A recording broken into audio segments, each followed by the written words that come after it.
Hello बच्चों, फिर से आप सभी का हार्दिक स्वागत करते हैं आपके अपने यूट्यूब चैनल बिकम टॉपर पे। और जैसा कि मैंने कल बोला था कि जो अपना जो वेक्टर अलजेब्रा था वो कैसा हो गया, ख़त्म हो गया, सदिश विश्लेषण ख़त्म हो गया। मैंने कहा था कि कल आपको कोई मैं नया टॉपिक चलाऊंगा। तो जैसे कि मैं सीरीज बना के चल रहा हूँ कि मैं एक दिन में आपको 2 वीडियोज़ देता हूँ। तो स्ट्रेटेजी उसमें क्या है कि एक साइड से मैं आपको समाकलन और उसके पार्ट पढ़ाता चलूँगा, जो भी एक मतलब जो भी डिफिकल्ट चैप्टर है वो मैं एक साइड से पढ़ाता चलूँगा, और एक साइड में जो आपके इजी इजी चैप्टर हैं, जो अच्छे चैप्टर हैं जिससे क्वेश्चन पूछे जा सकते हैं, मैं एक साइड से उनको निपटाता चलूँगा। तो अब जो अपना एक साइड था, अगर एक पहलू की बात करें तो उसमें मैंने सबसे पहले आपको वेक्टर अलजेब्रा पढ़ा दिया है, और उसके बाद मैं अब जो दूसरा टॉपिक पढ़ाऊंगा वो पढ़ाऊंगा मैट्रिक्सेस या आव्यूह पढ़ाऊंगा। ठीक है, तो आव्यूह क्या होता है, उसका यूज क्या होता है, ये इसके बारे में हम आपको ब्रीफली बताएंगे। ठीक है, तो अगर बेटा बात करें हम आव्यूह की, तो आज नई क्लास है, आव्यूह की पहली क्लास है, और इसका थोड़ा सा पहले बेस डिस्कस कर लेते हैं। अगर बात करें बेटा आव्यूह की, किसकी, आव्यूह की, तो आव्यूह की डेफिनेशन की बात करें, डेफिनेशन क्या होती है, तो जो जो अपना आव्यूह होता है वो क्या है, चीज़ों का एक क्या है, कलेक्शन है, कई चीज़ों का या संख्याओं का ऐसा कलेक्शन है, या संख्याओं का क्या है, संख्याओं का आयताकार आव्यूह के रूप में क्या है, सिलेक्शन है। क्योंकि क्या करते हैं हम, ऐसे करके आव्यूह बनाते हैं, तो ये क्या होता है, ये होता है आयताकार। तो आयताकार संख्याओं का या आयताकार चीज़ों का क्या है, एक कलेक्शन है, और जो इसके अंदर संख्याएं होती हैं, चीज़ें होती हैं, उन्हें कहते हैं अवयव। जैसे मैं बात कर दूं, मैंने लिख दूं 5, 6, 7 और 8, 9, 10 और 11, 12 और 13, ये लिख दूं। ठीक है, तो ये बेटा क्या है, तो सर ये हैं संख्याएं, ये क्या है, ये है संख्याएं। तो इन संख्याओं का ये जो आयताकार क्या है, आयताकार ये जो कलेक्शन है, जो क्या है, संयोजन है, इसे ही बोलते हैं आव्यूह। और अगर हम बात करें, अगर आप दूसरे तरीके से पूछेंगे सर जी आव्यूह को हम कैसे डिनोट कैसे कर सकते हैं, तो हमेशा याद रखो आव्यूह को इंग्लिश के कैपिटल लेटर से डिनोट करते हैं। जैसे ए इज इक्वल टू लिख सकते हैं, इसको क्या लिख सकते हैं, ए इज इक्वल टू लिख सकते हैं, बी इज इक्वल टू लिख सकते हैं। तो मतलब रिप्रेजेंट कैसे करेंगे, तो रिप्रेजेंट करेंगे capital letter of, capital letter से क्या करेंगे, कैपिटल लेटर से क्या करेंगे, हम इसको रिप्रेजेंट करेंगे, हम इसको दर्शाएंगे। इंग्लिश वर्णमाला के कैपिटल लेटर से हम इसको क्या करेंगे, दर्शाएंगे। ठीक है, अगर और देखो आव्यूह में, अच्छा आप कहेंगे यहाँ पे आप करो संख्याओं कलेक्शन होता है, तो कैसे संख्याओं कलेक्शन होता है, तो ये बेटा क्या है, ये किसी चीज़ को अरेंज करने, किसी चीज़ को रखने की एक आयताकार विधि होती है। जैसे मैं कह दूँ, जैसे मैंने कह दिया कि एक फैक्ट्री है, क्या है, एक फैक्ट्री है, समझना। ठीक है, एक फैक्ट्री है, तो जो फर्स्ट फैक्ट्री है उसमें महिला और पुरुष दोनों काम करेंगे, तो जी सर काम करेंगे। तो पुरुषों की संख्या है 4, महिलाओं की संख्या है 5। अगर मैं बात कर दूं सेकंड फैक्ट्री को, जिसमें 13 आदमी काम करते हैं और 12 महिलाएं काम करती हैं। बात करेंगे तीसरे फैक्ट्री, तो इसमें 5 आदमी और 6 महिलाएं काम करती हैं। समझ गए। तो अब अगर इस इंफॉर्मेशन को, अगर इस जानकारी को मुझे क्या लिखना हो, एक साथ बटोर के लिखना हो, एक साथ समेट के लिखना हो, तो कैसे लिखेंगे, तो इसके लिखने के बेसिकली बेटा 2 तरीके हो सकते हैं। एक तो मैं लिख सकता हूं कैसे, मैं लिख सकता हूं मैट्रिक्स ऑफ और 5 और 5, 12 और 6, ऐसे लिख सकता हूं। तो यहां पे ये चीज क्या है, समझना, ये क्या है, तो ये बेटा मैंने लिख दिया पुरुषों की संख्या एक कॉलम में लिख दी, पुरुषों की संख्या क्या लिख दी, एक कॉलम में लिख दी, और महिलाओं की संख्या एक कॉलम में लिख दी। अगर बात करें बेटा इस रो की, देखो जो खड़ी खड़ी लाइनें होती हैं, मतलब जो ऊर्ध्वाधर लाइनें होती हैं, जो ऊर्ध्वाधर होते हैं, इनको कहते हैं स्तंभ या कॉलम, और जो हॉरिजॉन्टल लाइन होती हैं, जो क्षैतिज रेखाएं होती हैं, इनको कहते हैं पंक्ति।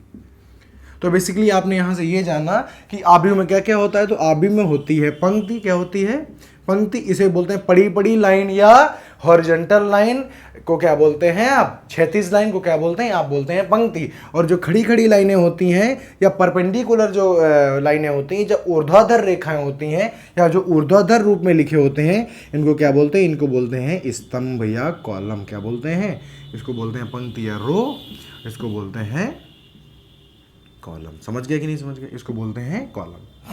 समझ पाए। तो हमने क्या किया, हमने यहाँ पे आपको सिखा रहे थे कैसे लिखते हैं, तो एक मिनट, ठीक है। तो अगर बात करें यहाँ पे, तो आपने क्या लिख दिया, यहाँ पे आप लिख दिया पुरुषों की संख्या लिख दी और स्त्री और महिलाओं की संख्या लिख दी। बेटा ये क्या है, ये फर्स्ट फैक्ट्री में काम करने वाले वर्करों की संख्या, ये सेकंड फैक्ट्री में काम करने वाले वर्करों की संख्या, और ये थर्ड फैक्ट्री में काम करने वाले वर्करों की संख्या। समझ गए। तो यहाँ पे तो मैंने आपको डिनोट किया है, तो मैंने आपको यहाँ पे बता दिया है। लेकिन अगर ऐसे लिखा होता और फैक्ट्री की इन्फॉर्मेशन दी होती तो आप आराम से क्या इसको नहीं बता लेते, नहीं लिख लेते। दूसरा तरीका क्या कर सकते, दूसरा तरीका ऐसे लिख सकते हैं कि हमने मान लो लिख दिया 4, 5, 13 और 12 और 5 और 6। अब बताओ ये क्या है, तो बेटा ये जो है ये क्या है, ये है पुरुषों की संख्या और ये है महिलाओं की संख्या। और ये क्या है, ये है फर्स्ट फैक्ट्री में काम करने वाले वर्कर, ये हैं सेकंड फैक्ट्री में काम करने वाले वर्कर, ये हैं थर्ड फैक्ट्री में काम करने वाले वर्कर। बात समझे। अब देखो यहाँ पे क्या किया, यहाँ पे देखो जो हमारी पंक्तियाँ थी, जो हमारी रो थी, उनमें क्या थी, अभी फैक्ट्रियाँ थी। लेकिन अब देखो कॉलम में फैक्ट्रियाँ हैं और रो में स्त्री और पुरुष हो गए। तो मतलब इस वाली इंफॉर्मेशन को, ये जो इंफॉर्मेशन क्वेश्चन हमें बता रहा था, इसको हम मैट्रिक्स में दो प्रकार से अरेंज कर सकते हैं, दो प्रकार से लिख सकते हैं। ठीक है, तो पहले हमने क्या लिखा, तो हमने इस प्रकार से पहले लिखा, मैंने यहाँ पे क्या किया, कॉलम ज़्यादा कर दिए, सॉरी रो ज़्यादा कर दिए और कॉलम कर दिए। तो मैंने रो में लिख दिया स्त्री पुरुषों की संख्या।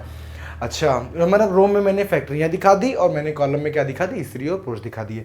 यहाँ पे मैंने कॉलम में दिखा दी फैक्ट्री और रो में क्या दिखा दी, स्त्री और पुरुष दिखा दिए। तो ऐसा कुछ अगर कोई भी हमको इन्फॉर्मेशन दी होती है, अगर उसको हम सही तरीके से लिखते हैं तो उसे ही बोलते हैं क्या, आव्यूह के द्वारा लिखना है, उसे ही बोलते हैं आव्यूह। ठीक है, आव्यूह अगर बात करें, आव्यूह संख्याओं का आयताकार समूह, आयताकार विन्यास होता है और इन्हीं संख्याओं को कहते हैं इनके अवयव। अब अगर जैसे देखो यहाँ पे, जैसे ये वाला आपका बना हुआ है आव्यूह, ठीक है, आव्यूह है। तो अगर बेटा हम इसके पूछें कि एलिमेंट इसके कौन से हैं, ये देखो इसका एलिमेंट 4 है, 5 है, 13 है, 12 है, 6 है और 5 है और 6 है। तो मतलब इन्हीं के अंदर जो संख्याएं लिखी होती हैं, जो नंबर लिखे होते हैं, जो चर राशियां लिखी होती हैं, जो या तो अचर राशियां लिखी होती हैं, उनको ही बोलते हैं इनके एलिमेंट, एलिमेंट ऑफ मैट्रिक्स, मतलब आव्यूह के अवयव। बात समझ में आ गई, बात समझ में आ गई। तो अब सबसे पहले मैंने देखा आव्यूह क्या होता है, तो आव्यूह होता है संख्याओं का सही से लिखने का क्रम, या सही से लिखने क्या होता है, विन्यास होता है। और यही जो संख्याएं लिखी जाती है या यही जो नंबर लिखे जाते हैं, इनको ही बोलते हैं इनके अवयव। किसके अवयव, आव्यूह के अवयव। ठीक है, समझ में आ गई बात। चलो अब बेटा बात करते हैं इसके ऑर्डर की, किसके, समझो। बेस बहुत अच्छी तरीके से सभी लोग क्लियर रखेंगे। अब जो मैं बात बता रहा हूँ बड़े ही काम की बात है और बहुत बार पूछी भी जाती है। जैसे अब यहाँ पे क्या किया, यहाँ पे मैंने कोई एक आव्यूह लिख दिया। मैंने क्या लिख दिया, मैंने सबसे पहले हेडिंग लिख लो। क्या आपको लिखना क्या है कि हम अब यहाँ पे ज्ञात कर रहे हैं कि order of matrix, order of matrix, आव्यूह की कोटि, आव्यूह की कोटि क्या ज्ञात करें, आव्यूह की कोटि। तो बेटा आव्यूह की कोटि क्या होती है, ये क्या चीज है, तो थोड़ा सा देखेंगे यह चीज क्या चीज है।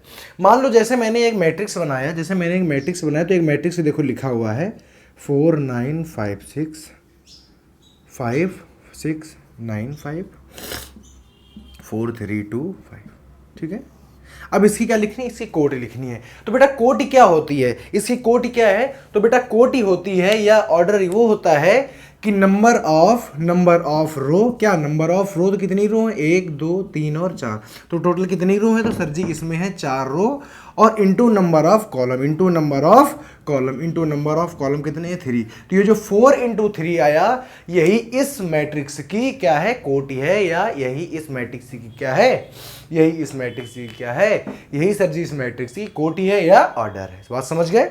मतलब अगर आपको किसी भी मैट्रिक्स, कोई जैसे मैट्रिक्स लिखा हुआ है, जैसे मान लो एक और लेते हैं, ले X Y Z X Y Z, ये ले लिया। अगर इसकी पूछी जाए कोटि क्या है, क्या पूछी जाए, कोटि क्या है या ऑर्डर ऑफ मैट्रिक्स क्या है, तो आप क्या करोगे, आप लिखोगे, क्या लिखोगे, m × n। तो m यहाँ पे क्या होता है, तो यहाँ पे m × n फार्मूला होता है, यहाँ पे m क्या होता है, तो m होता है नंबर ऑफ रो और n क्या होता है, नंबर ऑफ कॉलम। बताओ कोई दिक्कत है।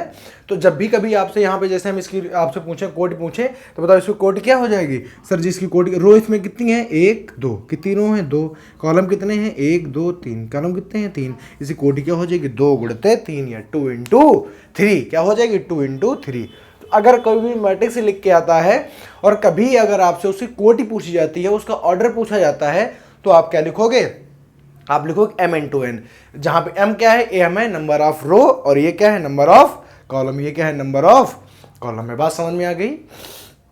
तो सबसे पहले आपको संख्या लिखनी किसकी, पंक्तियों की, उसके बाद गुणते रो की लिखनी है, ठीक है। अच्छा, यहाँ तक बात समझ में आ गई। अब देखेंगे जरा थोड़ी सी और चीज़ देखेंगे, वाइट चीज़ देखेंगे, ठीक है। अच्छा,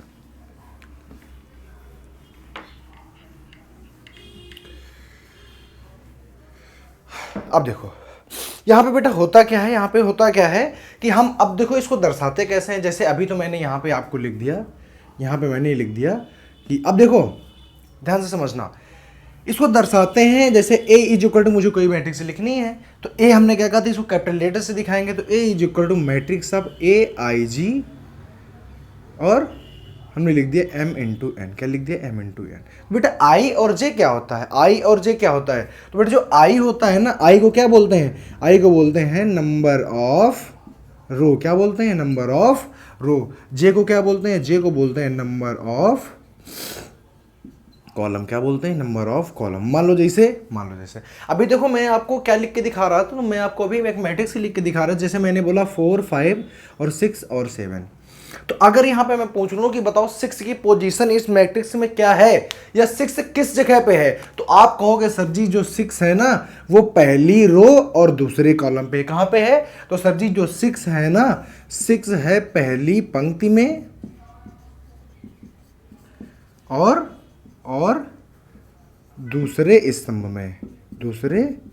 स्तंभ में, या दूसरे कॉलम में। बताओ यही तो है। 6 की पोजीशन क्या है इस मैट्रिक्स के अंदर, सर जी 6 की पोजीशन इस मैट्रिक्स के अंदर है कि जो हमारा 6 है वो पहली रो और दूसरे कॉलम पे है। भाई यही रो पहली और ये वाला कॉलम है दूसरा।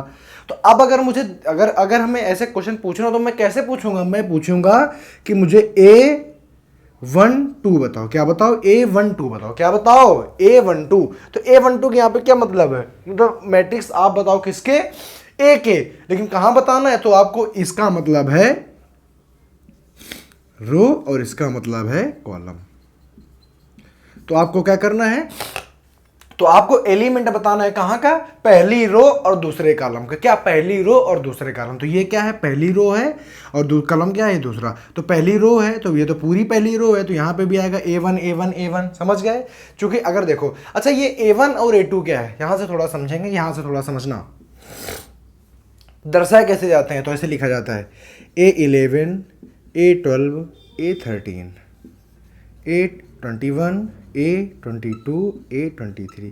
ये बेटा क्या है, ये 13 12 11 क्या है, तो ये लिखा है कि ये जो एलिमेंट है ना, ये एलिमेंट कहाँ का है, तो ये एलिमेंट पहली रो और पहले कॉलम का है। कहाँ का है, पहली रो और पहले कॉलम का। ये कहाँ का है, ये पहली रो और दूसरे कॉलम का। देखो ये पहली रो ही है, तो जो आगे वाला अंक होता है वो रो को दर्शाता है, वो पीछे वाला अंक होता है कॉलम को दर्शाता है। समझ गए।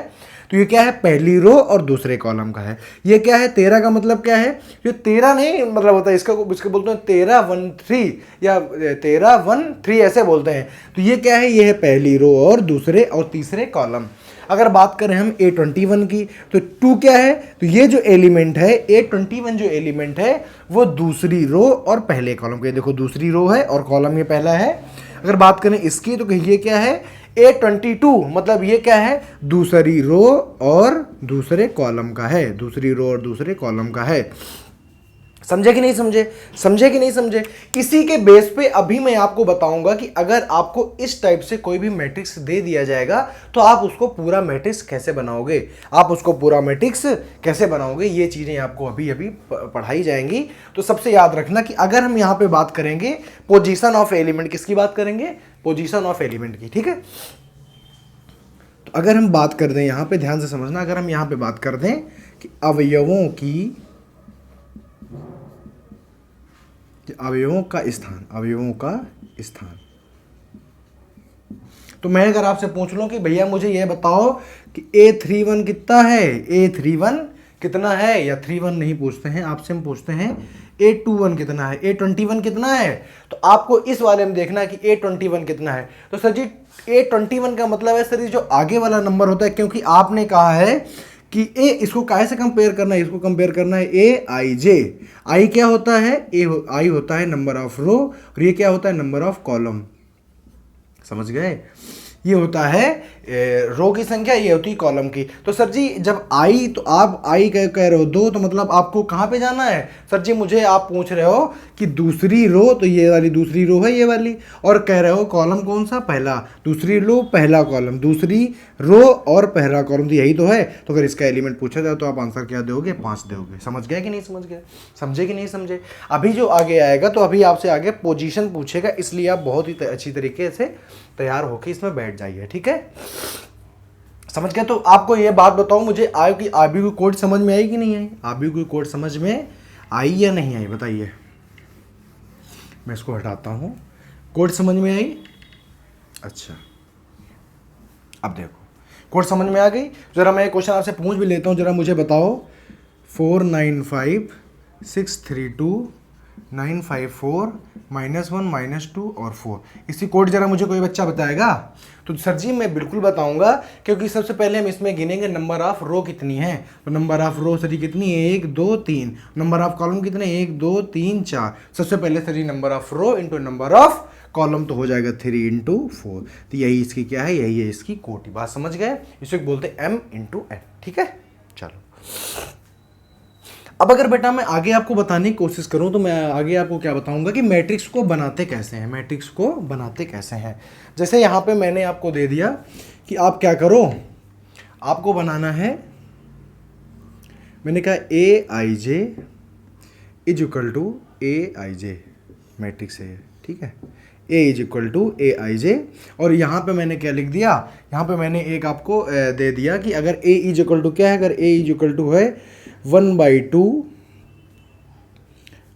ए आई जे आपको 2 इंटू 2 बनाना है, ए आई जे इनको 2 इंटू 2 बनाना है, और मैंने दे दिया कि 3i और माइनस का जे। क्या दे दिया? 3i माइनस का जे।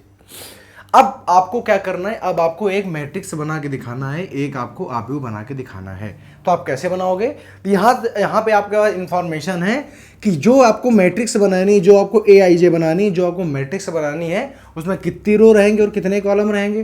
तो सर जी रो रहेंगी आपकी, रो का मतलब आई, तो आई आपकी कितनी रहेंगी? तो आई आपकी रहेंगी 2, तो मतलब 1 और 2, ऐसे ही तो रहेंगी। समझो, कितनी आपकी रो रहेंगी या कितनी आपकी पंक्तियां रहेंगी? तो 1 2, तो 2 पंक्तियां रहेंगी। अब कहता है कि आपके कॉलम कितने रहेंगे? कॉलम रहेंगे j इज इक्वल टू 1 और 2। कितने रहेंगे? 1 और 2। समझ गए? 1 और 2 मतलब आपकी 2 रो रहेंगी और 2 कॉलम रहेंगे। और बनाना किससे है? इससे बनाना है। बात समझ में आई कि नहीं आई? तो अगर बेटा, और देखो मैट्रिक्स में होता क्या क्या है, तो सबसे पहले आप क्या करोगे सर जी? सबसे पहले हम दर्शा लेंगे। तो 2 रो 2 कॉलम है, मतलब A11 A12 A21 और A22। बताओ ये चीज़ समझ में आई है कि नहीं आई है? मतलब यहाँ पे कितने एलिमेंट आएंगे? तो अब अच्छा एक बात बताओ, ठीक है? मैंने कहा, ध्यान से समझो, मैं अगर आपसे कह दूं कि अगर मैंने कह दिया कि एक कोई मैट्रिक्स है, यहां से ध्यान से समझना, एक कोई मैट्रिक्स है, ये है 4 3 5 9 5 6, इसकी बताओ कोडी बताओ या इसका ऑर्डर बताओ। तो सर जी आप लोगों ने ऑर्डर बताया, सर जी इसका ऑर्डर जाएगा 3 इंटू 2। तो मैं अगर पूछूं कि टोटल नंबर ऑफ एलिमेंट्स इसमें कितने हैं, टोटल नंबर ऑफ एलिमेंट्स मतलब इसमें कुल अवयव कितने हैं, कैसे निकालोगे? सर जी ऑर्डर को ही आपस में गुणा कर दो, निकल आएगा। तो 2 गुणते 3 बराबर 6, तो एलिमेंट कितने? पूरे 6। चाहे गिन लो, 1 2 3 4 5 6। अभी तो पॉसिबल है तो आपने गिन लिए, ज़्यादा आ जाए तो आप क्या करोगे? सीधे मल्टीप्लाई कराओ। तो ऐसे ही अगर इसमें मैं पूछूं कि इसमें नंबर ऑफ एलिमेंट कितने होंगे, तो 2 2 या 4, तो एलिमेंट कितने होंगे? 4 होंगे। तो नंबर ऑफ एलिमेंट कितने होंगे इसमें? नंबर ऑफ एलिमेंट या अवयवों की संख्या कितनी होगी? तो आपने बताया सर जी अवयव इसमें होंगे 4, तो मैंने 4 ही अवयव तो बनाए। देखो 1 2 3 4, 4 अवयव बनाए। मतलब यहां से हमको बता रहा था कि भैया मैट्रिक्स तो बनाना है आपको, लेकिन ख्याल रहे कि अवयव 4 से ज्यादा नहीं होने चाहिए, क्योंकि टोटल अवयव कितने हैं इसमें? सिर्फ और सिर्फ 4 हैं। अब कह रहा था कि एक रो कितनी? 1 और 2 रो। तो देखो 2 ही रो तो बनाई है, 1 रो और 2 रो। कॉलम कितने कह रहा था? 2 कॉलम कह रहा था। देखो 1 कॉलम और 2 कॉलम। समझ गए? अच्छा, अब क्या करना है कि अब आपको क्या निकालना है? A11 A12 A21 A22। तो बेटा आपको आप कैसे निकालोगे इसमें एलिमेंट? तो सर जी अगर मुझे A11 निकालना हो तो मैं क्या करूंगा, ये वाला अपना रखूंगा कि 1/2 क्या है? 3i और माइनस जे, 3i माइनस का जे। तो अब आप बताओ क्या निकाल लो? सर जी मैं पहली रो और पहले कॉलम का मैं एलिमेंट निकाल लूँ, पहली रो और पहले कॉलम का क्या निकाल एलिमेंट, तो पहली रो और पहले कॉलम का, तो इसीलिए रो की जगह पे क्या रख दोगे, रो की जगह पे 1 रखोगे। आई क्या होता है, रो होता है, तो आपको पहली रो निकालनी है इनटू पहला कॉलम निकालना है। ये चीज़ समझ में आ गई कि नहीं आ गई? जब आपको पहली रो और पहले कॉलम का एलिमेंट निकालना है तो ये आपको इक्वेशन दे के आई है। क्या दे के आई? इक्वेशन दे के आई है कि इसमें अपने मान रखते जाओ और एलिमेंट निकालते जाओ। एलिमेंट निकालने के लिए आई क्या होता है, आई होता है नंबर ऑफ रो और जे क्या होता है नंबर ऑफ कॉलम। तो आपको चाहिए पहली रो, तो आपने पहला कर दिया और पहला कॉलम, तो रो की जगह पे 1 और कॉलम की जगह पे भी 1/2 और 3 - 1, तो 1/2 × 2 इक्वल टू कितना आ गया, 1 आ गया। तो A11 की जगह पे क्या रखोगे, 1 रखोगे।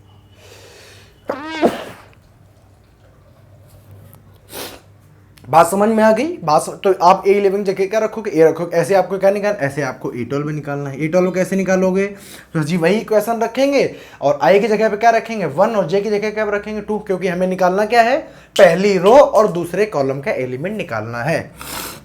तो 1/2 × 3 × 1 और माइनस का 2, बताओ 3 × 1 माइनस का 2, 1/2 माइनस का 1 तो कितना आ जाएगा, 1/2 आ जाएगा। तो 8 में कितना आ गया, 1/2 आ गया।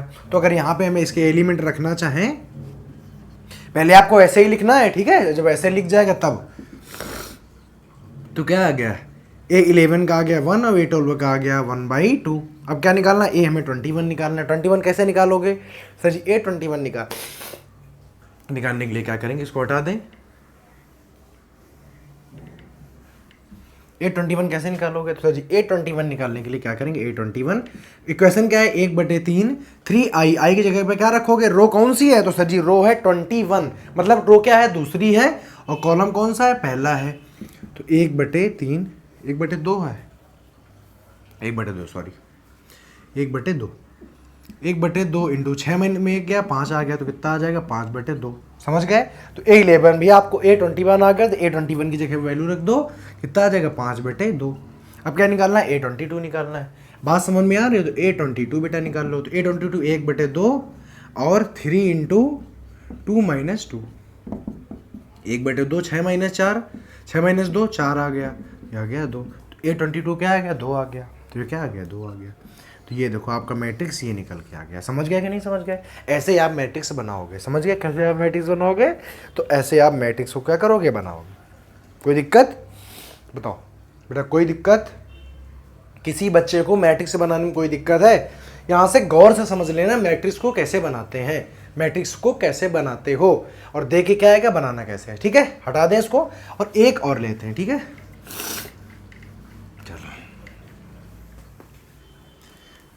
जो अभ्यास है आपको उसमें बहुत सारे क्वेश्चन है मैट्रिक्स बनाने के। ठीक है, ध्यान रखो। जैसे एक और क्या लेते हैं, तो एक हमने ले लिया कि आपको मैट्रिक्स बनाना है A = Aij 3 × 2, 3 × 2 का मैट्रिक्स बनाना है। तो सबसे पहले बेटा, और इसमें एक आपको इक्वेशन दे के आएगी, इक्वेशन दे के आई है A = 1/2 4i और माई प्लस का 2j, आप ऐसे कर सकते हो। ठीक है, ये लिख लिया गया। यहाँ पे i और j क्या है, i है नंबर ऑफ रो और j क्या है, नंबर ऑफ कॉलम। सबसे पहले इसमें आप निकालो कि नंबर ऑफ एलिमेंट कितने होंगे। सबसे पहले क्या निकालोगे, नंबर ऑफ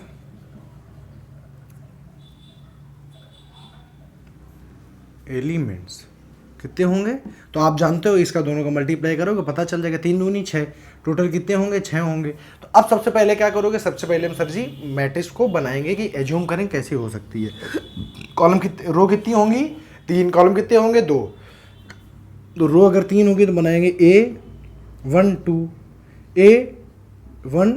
A11 और A12। अब आगे काहे नहीं जा रहे हो, क्योंकि स्तंभ कितने हैं, स्तंभ सिर्फ 2 हैं। समझ रहे हो? अगर यहाँ पे बात करें कैसे बनेगा, तो बताओ रो कितनी बनानी है, 3, रो कितनी बनानी है, 3, 1 2 और 3, मतलब कहने का।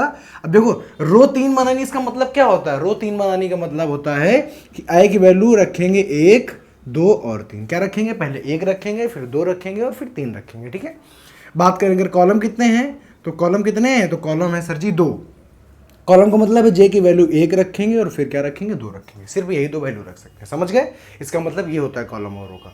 तो यहाँ पे हमने बनाया तो कॉलम 2 ही तक जाना है, मतलब रो की जो कॉलम की वैल्यू वो 2 से ज़्यादा नहीं होगी। तो देखो 2 से ज़्यादा तो हो नहीं सकती क्योंकि पीछे कॉलम होता है। और A21 और A22, A31 और A32। देखो रो की वैल्यू 3 से ज़्यादा नहीं हो सकती। देखो हमने 3 तक ही बनाई है, देखो रो की वैल्यू 3 तक ही बनाई है। और यहाँ पे देखो तुमको पता चल रहा है कि इसके बाद ऑर्डर कितना है सर जी, इसका ऑर्डर है 3 × 2, क्योंकि 3 इसकी क्या है, रो है, और 2 क्या है, 2 इसके कॉलम है। इतना यहाँ तक आ गया। तो अब बेटा आपको क्या करना है, आपको A11 A12 A सब निकालना पड़ेगा। तो यहाँ से निकालना चालू करो। क्या निकालोगे, तो सर जी A11 हमें निकालना है। तो यही आप क्या करोगे, यही आप अपनी उठाओगे। 1/2 क्या है, 4i, आई की जगह पे क्या रखना है, आई की जगह पे 1, तो 1 + 2 × j, जे की जगह पे 1, कितना आ जाएगा, 1/2 गुणते 6, कटेगा आ जाएगा 3। A11 क्या आ गया, 3 आ गया।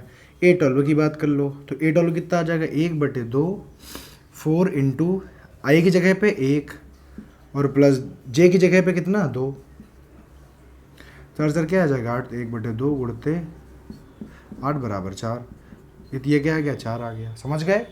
अगर बात करें हम A21 की, तो A21 कितना आ जाएगा, यही तो निकालोगे बेटा, A21 निकालोगे। तो A21 आ जाएगा सर जी 1/2 × 4 × 2 और प्लस 2 × 1, यही आएगा। तो आ जाएगा 1/2, 8 और 2 10, कट करेंगे तो आ जाएगा 5। A21 क्या आ गया, 5 आ गया, ठीक है। ये अगर बात करें A22 की, A22 कितना आएगा, तो हमारे पास क्या है, हमारे पास है 1/2। अब यहाँ पे क्या पता चला करते हो, आई की जगह पे क्या रखोगे, 2, और जे की जगह पे भी 2 रखोगे। तो 4 × 2 प्लस 2 × 2, समझ गए। तो 1/2, 4 दूनी 8 और 8 4 12, कितना आ जाएगा, 6 आ जाएगा। अगर एक बात करें 31 की, 31 कितना आ जाएगा, 31 का क्या मतलब है, आई की जगह 3 रखना है और जे की जगह क्या रखना है, 1। तो 4 3 12, तो 4 × 3 प्लस 2 × 1, यही होगा। 1/3 गुणते 12 और 2 14, 1/2 है, 1/3 कहाँ लिख दिया, 1/2 कितना आ जाएगा, 7। तो इसका आंसर कितना आएगा, 7। ए अगर बात करें 32, तो ए कितना है, 32 कैसे निकालेंगे, 1/2 गुणते 4 × 3 प्लस 2 × 2, तो कितना आ जाएगा, 1/2, 4 दिए 12 और 12 4 16, कट करेंगे कितना आ जाएगा, 8 आ जाएगा। अब देखो आपको सबकी वैल्यू पता हो गई, तो बस इसी के पैरेलल आप अपनी क्या लिख दो। तो मतलब A11 कितनी है, 3, A12 की कितनी है, 4, इसे कितनी है, 5, और उसकी 6, और आगे क्या है, 7 और 8। तो कोई दिक्कत है, ये आपका आ गया आंसर आ गया, ये आपकी क्या बन गई, ये आपके मैट्रिक्स बन गई। बात समझ गए। तो फिलहाल बेटा मैंने आपको चीज़ें कहाँ तक बताई, तो मैंने आपको सिर्फ और सिर्फ अभी 2-3 चीज़ें ही बताई हैं, जिसमें देखो मैट्रिक्स पढ़ो या कोई भी अगर आपको चैप्टर पढ़ना है तो आपको उसमें मास्टरी लानी पड़ेगी, ठीक है। बेस में बहुत जल्दी भी खत्म कर सकूँगा, लेकिन मैं आराम से खत्म करूँगा, क्योंकि बेस के बाद में मैं उदाहरण नहीं लगाऊंगा, मैं सीधे सीधे आपको प्रश्नावली ही सॉल्व कराऊंगा। इसलिए बेस बहुत अच्छी तरीके क्लियर कर लेना है, ठीक है। इसलिए मैं आपको ज़्यादा से ज़्यादा एग्जाम्पल करवा रहा हूँ, ठीक है। तो मैंने यहाँ पे बताया कि अगर ऐसे दे के आएगा आपको और आपको मैट्रिक्स बनानी होगी तो आप कैसे बनाओगे, ठीक है। सबसे पहले क्या लिखोगे, क्या नहीं लिखना है, नंबर ऑफ एलिमेंट निकालना है सबसे पहले। फिर रो आई, तो यहाँ पे 3 × 2 दिया होगा, तो इसका मतलब 3 का मतलब क्या है, आई मतलब रो जो होंगी वो 3 होंगी, मतलब क्या है कि आई पहली रो, दूसरी रो, तीसरी रो, मतलब आई का वैल्यू 1 रखना है, 2 रखना है, 3 रखना है, ठीक है। जैसे जैसे ज़रूरत पड़ती जाएगी। ऐसे ही अगर बात करें 2 क्यों लिखा है, तो कॉलम की वैल्यू जे 1 लिखनी पड़ेगी और 2 लिखनी पड़ेगी। फिर आपको कैसे निकालना है आप बहुत अच्छी तरीके से इसमें समझ गए होंगे। वीडियो पॉज करो, आप आराम से इसको देख सकते हो। और फिलहाल के लिए क्या है, फिलहाल के लिए इतना ही, इतना काफ़ी है। जय हिंद, नमस्कार।